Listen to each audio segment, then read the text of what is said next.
Peña murió el 10 de mayo del 1998. Bueno, pues la pusimos porque fue lo más conveniente. El 9 de mayo se promulgó la ley. Pero también fue una lucha para convencer al presidente porque muchos economistas le decían que esa ley le iba a arropar el presupuesto y que él iba a tener poca movilidad. Y en verdad, si los gobiernos cumplieran con la ley de seguridad social, tuvieran que transferir como el 40% de todo lo que reciben el presupuesto. Tuvieran que transferirlo porque el gobierno deja de pagar una serie de cosas y también por eso no hay más dinero en los fondos de pensiones porque el gobierno no cumple ni ni los otros con las exigencias de esta ley. Bueno, y se hizo de capitalización individual, que cada persona tuviera su cuenta, precisamente para evitar que los gobiernos se apropiaran de estos fondos. Imagínense usted que hoy, miren los tantos reclamos que hacen los diputados, algunos senadores, pero que hace el pueblo en general, que por medio de la pandemia, a causa de la pandemia, han querido, al verse sin dinero, al verse más pobre cada día, muchos que perdieron sus negocios, quieren reiniciarlos de nuevo, no tienen financiamiento.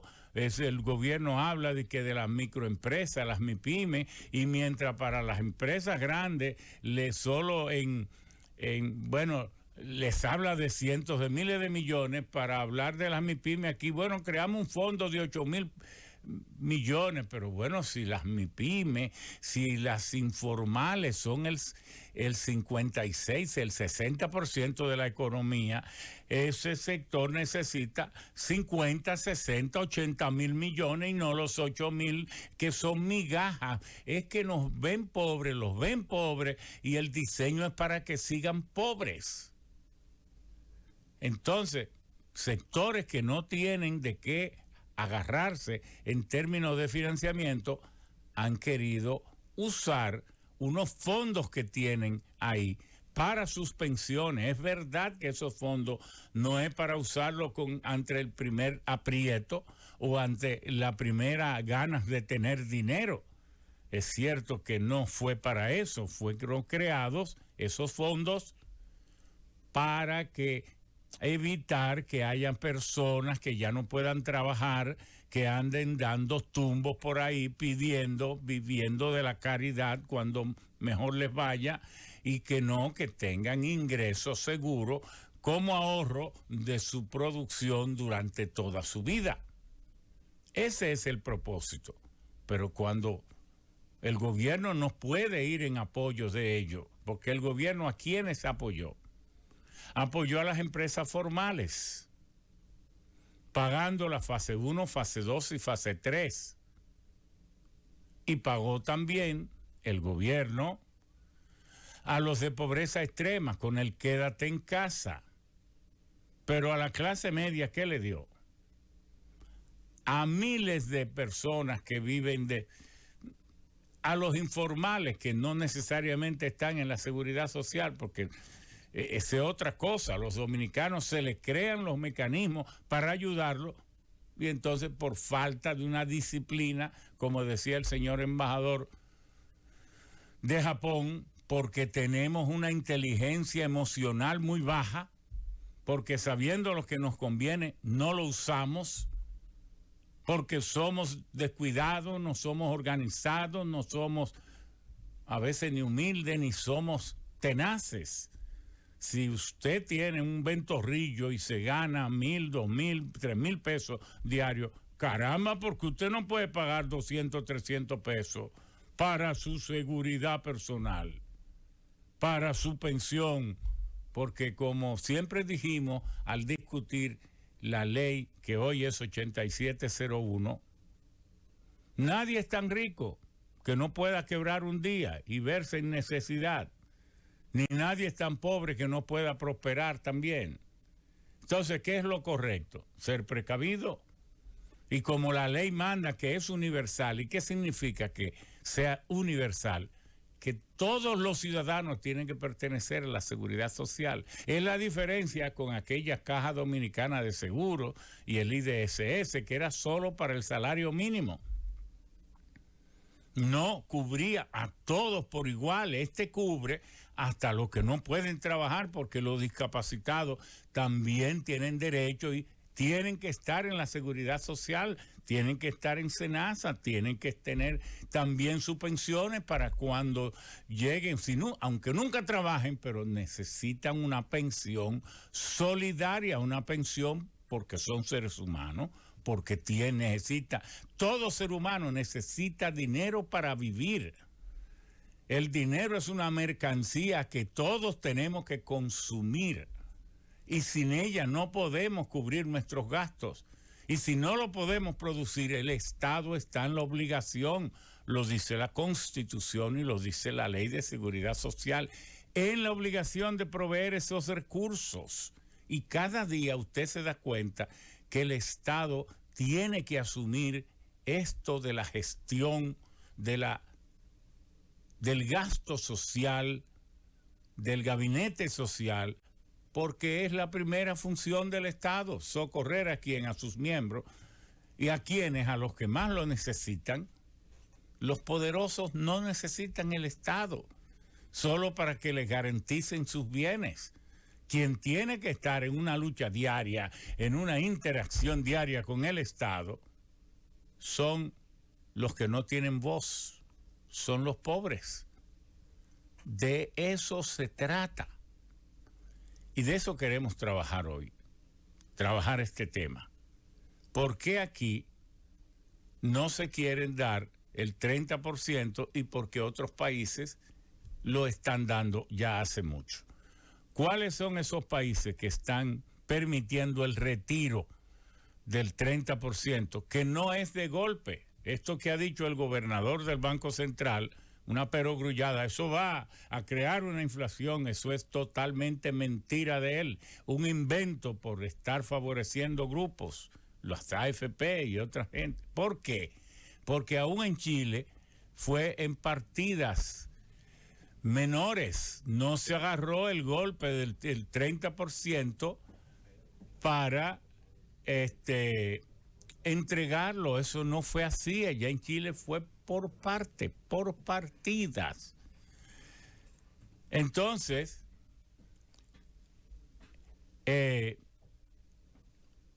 se puede hacer en 4, en 5, en 6 entregas. Se argumenta que el dinero no está, pues cierto, pues ya lo cogieron prestado, pero el dinero a la TSS le entran todos los meses más de 6,000 millones. Entonces, así como en Chile lo entregaron por parte, aquí mismo se puede hacer algo parecido. ¿Y por qué decimos que habrá dinero? O porque si a la TSS entra siempre más de 6,000 millones, porque todos seguimos pagando la seguridad social. Entonces, al pagarla, ese dinero se va a especializar para el retiro. Pero que el dinero está prestado, sí, pero no está olvidado, ni está regalado, ni se ha perdido.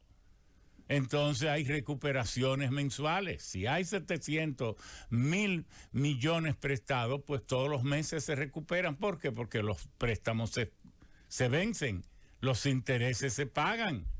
Entonces, y si cada año entran 70 o 80,000, este año van a entrar el primer año, a partir de esta fecha, van a entrar cerca de 80,000. ¿Y cuánto hay que devolver? De retirar, ¿cuánto se permitiría? Como 224,000 millones, porque el 30% de 680,000 más o menos da 224,000 millones. Entonces usted ve, si tenemos 6,000 millones cada mes, tenemos 76, 78,000 cada año, porque también gana intereses de intereses. Si lo especializamos ya tenemos casi la mitad. Y con lo que se recupera de los préstamos tenemos casi la otra mitad. Entonces, si tenemos que pasarnos de un año, pues se hacen entregas cada 3, 4 meses, exactamente como se hizo, por ejemplo, en Chile, en Perú, en todo, porque ningún sistema tiene ese dinero guardado, porque nadie es tonto. El dinero guardado se convierte en hojas secas que se pudren.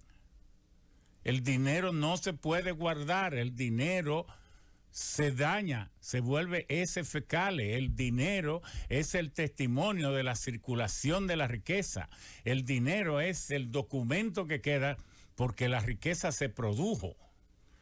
Claro, el Estado modifican todas estas cosas y luego convierten el dinero que debe valer, que debe tener un valor de intercambio, de convertibilidad libre. Entonces el gobierno, mediante trucos y la imposición del poder, entonces desvalorizan el dinero y lo dejan como de curso legal. Y al dejarlo como de curso legal, lo que nos tienen son papeles que no tienen valor intrínseco. ¿Cómo el dólar fue aceptado para que circulara en el mundo entero? ¿Vale la pena saber eso? Claro, por el poderío que Estados Unidos empezó a tener a partir del 1850, cuando se descubre el petróleo en 1859 en Titusville. Viene luego Rockefeller 5 o 6 años después, empieza con la refinación del petróleo. Al principio no lo refinaba para gasolina, porque la gasolina no se conocía, ni se conocía el gasoil, ni se había inventado, ni existía todavía, ni se refinaba para el Aptur, ni se refinaba para el fuel oil, porque esos combustibles no se habían inventado, solo se refinaba para el queroseno, el llamado gas de lámpara humeadora, y gracias a que Rockefeller inventó ese proceso y se descubrió el petróleo, se salvaron las ballenas del planeta, porque estaban ya prácticamente en extinción, porque todas las casas del mundo y las calles se alumbraban con las grasas de las ballenas que eran cazadas criminalmente. Pero al poder entonces obtenerse queroseno, se sustituyó entonces el aceite, la grasa de las ballenas, y gracias a Dios el petróleo sirvió para algo. Hoy es el maldito de la película, pero el petróleo ha sido el signo de riqueza, pero esa vez salvó las ballenas de la extinción con el queroseno. Luego el resto del petróleo se botaba, pero luego apareció el gasoil, luego vino la gasolina, y ya para 1900 ya había muchas marcas de vehículos que se hacían a mano, pero en 1912 Henry Ford crea la producción en línea, y entonces ya allí los autos bajan de $4,000 la unidad a 400, se crea el modelo T, y en poco tiempo se produjeron 2 millones de estos aparatos. Luego vino la Segunda Guerra Mundial, los hombres estaban en guerra y las mujeres tuvieron que salir de su casa para ir a la fábrica. Entonces las mujeres se hicieron sujetos de derecho y compraron carros, y cuando terminó la guerra, entonces los gobiernos quisieron decirle a las mujeres, váyanse para su casa, y ellas dijeron, no, ya somos ciudadanas, ahora vamos a votar. Y vamos con nuestro carro y nuestras cosas. Y entonces la década del 20 al 30 se le llama la década del bienestar, porque fue cuando se inventó la nevera, se inventó la radio, se inventó el vacuum cleaner, se inventó la licuadora. Bueno, todo el bienestar casi de la humanidad nació en esa década. Por eso se le llama la década del bienestar. Pero también la década de la mujer, porque en Estados Unidos la mujer votó en el 1820, se le reconoció el derecho. Aquí vino a votar en el 1842, pero piensan usted que la mitad de la humanidad no votaba porque no era sujeto de ciudadanía. Bien, así es que han ido naciendo estos sistemas de la seguridad social. Ya les decía, en 1883 en Alemania con Otto von Bismarck, que nace por primera vez, luego con el Social Security Act de Franklin Delano Roosevelt, Nace aquí en el 1946 la Caja Dominicana de Seguros Sociales, luego se convierte en Instituto Dominicano de Seguros Sociales, pero no era algo tan abarcante como lo que creamos mediante la ley 1701 en el 2001, cuando nació el Sistema Dominicano de la Seguridad Social, obligatoria, universal, para todo el mundo. Aunque usted no esté trabajando, tiene que estar en la seguridad social. Y es por eso decimos nosotros, el gobierno, en vez de estar hablando de una reforma fiscal, debería hablar de una reforma social. Es lo único que tiene sentido todavía en medio de la pandemia. ¿Y cuál sería esa reforma? La reforma para que ya definitivamente, ya que hemos avanzado tanto, la salud sea un derecho que quede instalado de 100% de cobertura y a cero costo, a todos los niveles y de calidad. Eso sí que vale la pena. Ese debe ser el primer norte del gobierno. El segundo, ¿cuál? Las pensiones, el sistema de pensiones, porque nosotros fuimos que los creamos. Creamos la Comisión Permanente de Seguridad Social del Senado. En el Senado ni en la Cámara nunca se había hablado de eso, nunca en este país. Fuimos nosotros que sometimos el primer proyecto junto con el senador Dagoberto Rodríguez Adame y el senador César Díaz Filpo, porque le hicimos el juramento a Peña al morir. Vamos a tener los proyectos por los que tú luchaste y no pudiste hacerlo, lo vamos a hacer nosotros. Y por eso somos los que iniciamos y creamos la ley de seguridad social, la ley de electricidad, la ley de hidrocarburos. Usted lo busca, pues no queremos hablar de esto, no queremos petulancia, pero los creamos todos. ¿Por qué? Porque fue un juramento y lo hicimos. Ahora bien, ¿qué hicimos nosotros? Buscamos a un presidente para esa comisión. A Iván Rondón Sánchez, él quería ser el presidente de la Comisión de Presupuesto. Digo, no, eso solo tiene importancia cuando se está discutiendo el presupuesto.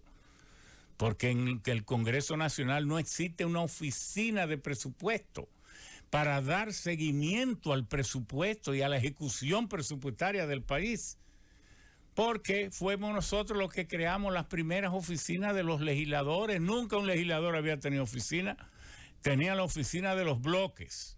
Fuimos nosotros que le creamos una oficina a cada senador con su computadora y nunca antes lo había tenido, y además le dimos autonomía presupuestaria, financiera y administrativa al Congreso, porque cuando nos juramentamos como presidente vamos a pagarle a los senadores, los cheques hay que buscarlo en el Palacio. ¿Pero en cuál Palacio? En el Palacio Nacional. Desde que se creó la República era así. Nosotros redactamos la ley de independencia administrativa, presupuestaria y financiera, y por primera vez nombramos un contador, un jefe de contabilidad del Senado y un gerente financiero. Y le hicimos luego las oficinas en todos los pueblos. No existía el Congreso, eso era una cosa que daba vergüenza. Esos 5 pisos del Palacio del Congreso, inaugurado en el 1945, el 4º y 5º piso nunca se habían usado. Eso estaba lleno de telaraña y de coroto. Algunos lo mandaban hasta de Palacio a guardar ahí. Y ahí fue que nosotros le hicimos las oficinas a todos los senadores, uno por uno. Porque las historias han pasado tan rápido que la gente cree que las cosas que son hoy han sido siempre y nunca fueron antes. Entonces, por eso queremos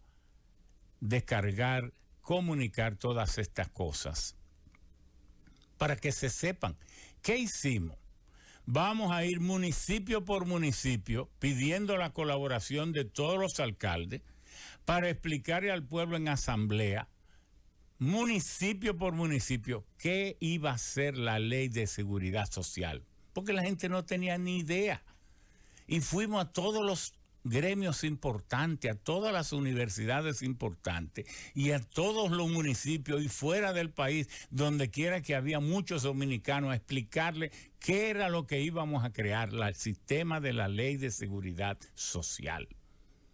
Y entonces le escribimos una carta al presidente, que era Leonel Fernández, reunía todos los gremios importantes, nombren un representante en esta comisión porque no queremos protagonismo, porque la ley de seguridad social será amplia, hecha por el pueblo, si bien sometimos un proyecto originalmente que ahora venga a discutirse con amplitud para que sea el resultado de la ley posible para este país.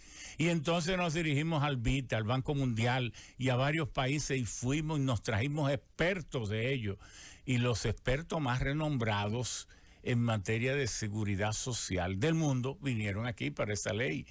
Y las comisiones del Senado fueron a Chile, fueron a España, fueron a Portugal, fueron a Costa Rica, donde quiera de Estados Unidos. Y así fue que se creó esa ley, pero esa ley necesitaba 3 años de creación de sus instituciones para entrar en vigencia. Se aprobó en el 2001, pero no la aprobó el PRD, pero no la aplicó el PRD, porque cuando vino a aplicarse, a entrar en vigencia, el PRD perdió las elecciones y vino entonces el PLD.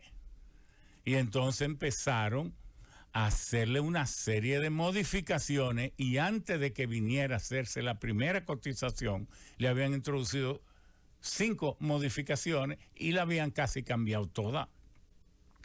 Y entonces ese es el problema que tenemos hoy. Pero hoy lo que vamos es a discutir el tema de el 30%. ¿Por qué en Chile lo han devuelto? El presidente Piñera dijo que no, nuestro amigo. Les dijo, no, yo no voy a aplicar esto porque muchos chilenos quedarán sin fondos para sus pensiones cuando estén viejos, no tendrán un centavo. Y hoy ha cambiado tanto de opinión. Ya en Chile se ha entregado cerca de 40,000 millones de dólares y dice el Scotiabank de Chile que la economía a esa consecuencia ha crecido un 4.6%. La economía creció. ¿Qué significa? Que ha sido positivo, sin ningún impacto inflacionario. Mentira, gobernador del Banco Central, porque lo dijo usted a lo mejor pensando que se va a coger un bloque de un 30% de todo y se le va a tirar en una semana. No, eso no es posible porque tampoco está ahí el dinero. No somos tontos. Eso va a ir recogiéndose el dinero y se van entregando con toda racionalidad y en vez de crear impactos inflacionarios, lo que va a generar son movimientos de crecimiento de la economía. Y hoy el presidente Piñera no solo que está a favor, sino que pidió una cuarta y ahora introdujo una ley para traspasar el 1% del presupuesto del Estado para reponerle los fondos a aquellas personas para evitar que cuando lleguen a su edad de pensión puedan quedarse sin sus cheques. Y 1% lo van a pagar también los propios interesados. De manera que mire cómo Chile lo ha resuelto. Perú también lo ha resuelto. En medio de su desgobierno estuvo entregando también, retirando los fondos. Ahora mismo el ministro de Hacienda de Colombia prácticamente dijo que tiene todo listo para también Colombia iniciar las entregas, el retiro, autorizarlo. En Portugal se está haciendo en España, se está haciendo en Francia, se está haciendo en Islandia, se está haciendo en Finlandia y en Australia. Hoy, ¿por qué aquí no? ¿No necesita dinero la clase media aquí? ¿No necesita dinero los trabajadores? ¿Les sobra dinero? ¿La crisis no los ha impactado? ¿Merecen ser sacrificados, oprimidos o vamos a ponerlos a sufrir? ¿Hoy por qué? Si en otros países está dando resultados. La economía española también se está recuperando rápidamente. La economía portuguesa por igual. Hasta en Estados Unidos los fondos también, dentro del primer plan de Trump, se concibió prestar dinero de los fondos de la seguridad social. Lo que pasa es que en Estados Unidos de los 21, de 23, ahora son 25 trillones que debe el gobierno de Estados Unidos en deuda, porque es la economía más endeudada del mundo, no con otros países, sino con su propia población y con tenedores de bonos y notas del Tesoro que las reciben tan pronto los emite el Departamento del Tesoro, the Treasury Department. Bueno, todo esto tenemos que discutirlo hoy aquí. Antes queremos también dar nuestra consecuente nota de dolor por el fallecimiento de nuestro amigo Johnny Ventura, y nosotros teníamos unos vínculos tan profundos como lo tuvo él con una gran parte del pueblo dominicano. Pero hay muchas anécdotas. Cuando muere Peña, los encargados del funeral éramos Atuey y yo. Entonces, Peña muere el día 10 de mayo, un martes. El miércoles le digo yo a Atuey, tenemos que hacer la reunión de la comisión política, porque hay que comunicarle a la Junta. Las elecciones son el domingo. Si bien la Junta va a poner a Johnny, porque él era el candidato a vice, tenemos entonces que poner al sustituto. Entonces me dice él, yo voy a apoyar a Peggy. Digo, bueno, está bien, de él solo discutimos ya. Nos reunimos a las 8 de la mañana del jueves, y entonces cuando se abrió el debate, nosotros dijimos, no podemos crear una crisis dentro de un funeral, porque ¿y qué va a hacer Johnny? Se va a dejar quitar correspondiéndole a él, porque alguien quiera sustituirlo por doña Peggy, aunque sea la esposa. No, lo único que se puede hacer es ratificar a Johnny y entonces poner a doña Peggy de vicealcaldesa. Bueno, felizmente así se hizo, pero muchas anécdotas de ese gran luchador, porque Johnny fue el más celebrado y el más aventajado artista que ha tenido el país. ¿Por qué? Porque él no solo fue un músico singular, él también cambió las estructuras de la forma de hacer música. Antes eran unas orquestas trujillistas grandísimas que tocaban el merengue con 30 y 28 y 40 músicos, y él lo redujo a 12. Creó el Combo Show, y entonces le puso un frente al Combo Show, que era un espectáculo en sí mismo, y él, que era un showman, y hasta ahora el más ágil y bailarín que ha tenido la República, también con su voz aterciopelada, pero además el más grande compositor, porque junto a Luis Calaf y Ñico Lora y otros más, Johnny pasa de las 700 composiciones musicales, porque muchas personas acostumbradas que los que interpretan no componen, no sabían que Johnny era el compositor de prácticamente todo lo que él cantaba. Entonces también hay otra cuestión que tiene que tener el artista: renovación permanente. Él era un innovador. El propio merengue, él fue que introdujo el ecualizador y todas estas cosas. Una vez, Johnny invitó a Carlos Andrés Pérez, que eran muy amigos, y muchas veces nos invitaba y nos pasábamos hasta las madrugadas juntos cantando. Carlos Andrés tenía una voz bella, ya Peña había muerto, y le dice Carlos Andrés, le dice, mira, tú te pareces a Simón Díaz. Simón Díaz es el autor de Alma Llanera, la otro ser humano correspondiente con Johnny allá en Venezuela, un inmortal de la música. De manera que era profesional, era abogado y una de las personas profundamente culta, aunque nunca quiso darse o distinguirse por ser culto.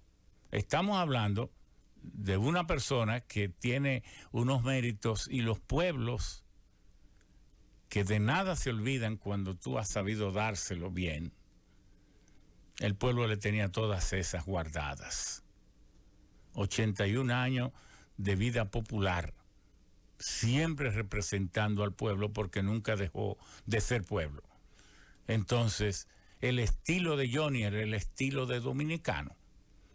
El dominicano se identificaba como él caminaba, como él se sonreía, como él, su gesto, su todo, porque los pueblos mimetizan en su propia alma y lo meten dentro de su idiosincrasia y hacen de un hombre un ícono y un símbolo. Y por eso Johnny, antes que morir, no se le llevó al cementerio, se le entregó a la tierra lo que la tierra siempre fue suyo. Pero Johnny será en su viaje a la eternidad un recuerdo flotando, así como flotan las moléculas del viento. Vamos a la pausa.